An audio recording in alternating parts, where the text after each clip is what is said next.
Ukraine के राष्ट्रपति Zelensky ने रूस पर बड़ा हमला बोला है। उन्होंने कहा कि मारियोपोल जैसे शांत शहर को तबाह करना आतंकवाद है, जिसे सदियों तक याद रखा जाएगा। उन्होंने ये कहा कि यूक्रेन को दुनिया भर से समर्थन मिल रहा है।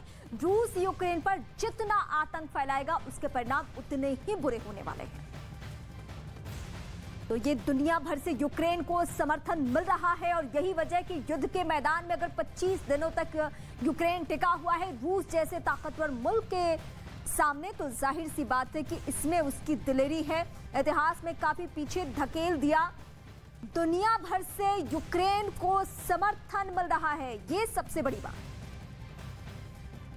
जिसका एक वीडियो खुद यूक्रेन की सेना ने जारी किया, जिसमें रेलवे पुल को गिराने के लिए एक साथ 2 बड़े धमाके होते दिखाई दिए। धमाके इतने जोरदार थे कि कई किलोमीटर दूर तक भी उनकी आवाज सुनाई दी और ब्लास्ट के बाद वहां से काफी ऊंचाई तक आग की लपटों के साथ धुएं का गुबार उठता नजर आया। इससे पहले यूक्रेन के कुछ फौजी उस रेलवे पुल के नीचे बम फिट करते दिखाई दिए। इसके बाद उसे डेटोनेटर की मदद से उड़ा दिया गया, जिससे पुल पूरी तरह से ध्वस्त हो गया। यूक्रेन ने दावा किया कि इस रेलवे पुल को धमाकों के जरिए उड़ाकर उसने रूसी सेना को मिलने वाली रूस से मदद के रास्ते को बंद कर दिया।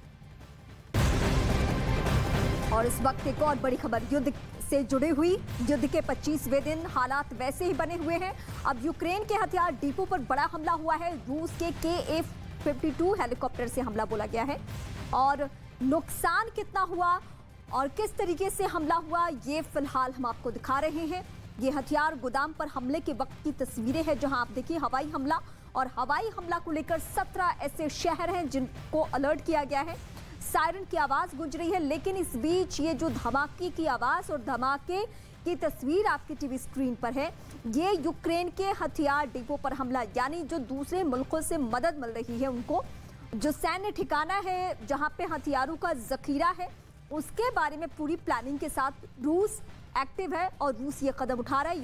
यूक्रेन के हथियार डिपो पर हमला और हमले में हथियार जिससे लड़ने की कोशिश में युद्ध के मैदान में डटा हुआ है यूक्रेन, उसको बहुत बड़ा नुकसान पहुंचा हुआ है और यही यूक्रेन की कोशिश भी है।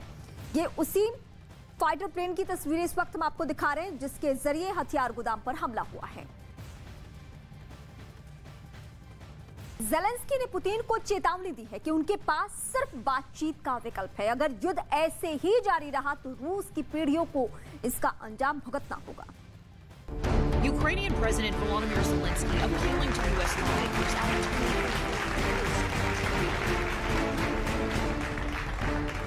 व्लादिमीर ज़ेलेंस्की दुनिया की सुपर पावर देशों के बड़े बड़े नेता ज़ेलेंस्की के लिए तालियां बजा रहे हैं।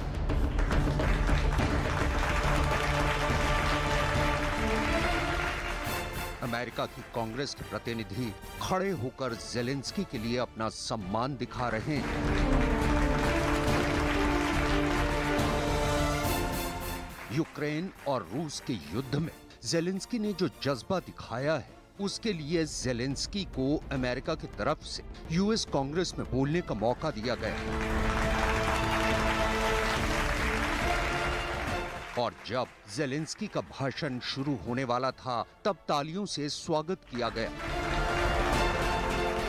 और जब ज़ेलेंस्की का भाषण खत्म हुआ, तब भी तालियों के साथ यूएस कांग्रेस ने ज़ेलेंस्की का इस्तकबाल किया। यूक्रेन आज टूट चुका है, बिखर चुका है, लेकिन यूक्रेन के पास ज़ेलेंस्की जैसा एक ऐसा लीडर है जो कि अपने हिम्मत और जज्बे की वजह से वर्ल्ड लीडर का रुतबा हासिल कर चुके हैं। आखिर अचानक कैसे एक कॉमेडियन और कलाकार इतना ज्यादा बड़ा नेता बन गया कि यूरोपियन यूनियन से लेकर अमेरिका की कांग्रेस तक उनकी तारीफों के पुल बांध रहे हैं। ज़ेलेंस्की की पूरी कहानी आप सुनिए।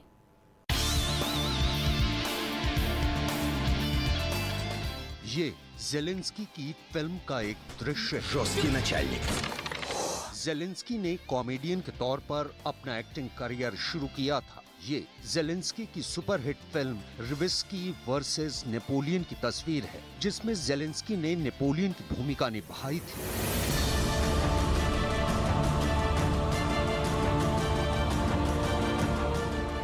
नेपोलियन का नाम इतिहास में एक बहुत महान सेनापति के तौर पर दर्ज है और ज़ेलेंस्की भी आज यूक्रेन के नेपोलियन की ही तरह एक हीरो की भूमिका में है।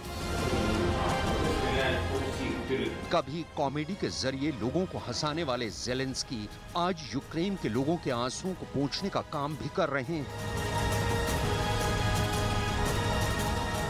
इतना ही नहीं, ज़ेलेंस्की यूक्रेन को युद्ध में लड़ने के लिए उत्साहित करने का काम भी कर रहे हैं।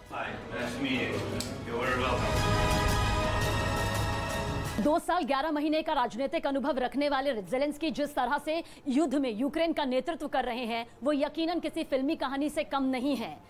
21 अप्रैल 2019 को ज़ेलेंस्की यूक्रेन के राष्ट्रपति बने और इस लिहाज से देखा जाए तो राष्ट्रपति का पद संभाले हुए उन्हें महज 2 साल 11 महीने का ही वक्त हुआ है। राजनीतिक अनुभव बेहद कम है। साल 2019 ये वो साल था जब ज़ेलेंस्की ने राजनीति में कदम रखा और इसी साल यानी कि 2019 को ही वो यूक्रेन के राष्ट्रपति बन गए।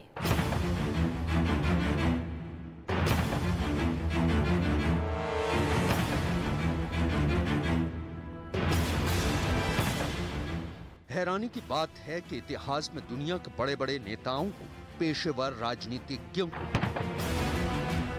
युद्ध की स्थिति में देश छोड़कर भागकर जाते हुए देखा गया है। लेकिन ज़ेलेंस्की, जिनको सिर्फ 3 साल का राजनीतिक अनुभव है, वो न सिर्फ रूस के खिलाफ युद्ध में टिके हुए हैं, बल्कि पुतिन से ऐसा मोर्चा भी ले रहे हैं कि दुनिया की बड़ी बड़ी सुपर पावर्स ने दांतों तले उंगलियां दबा ली हैं। Прибираємо абсолютно всю бюрократію, всі папірці, а також ПДВ, мито.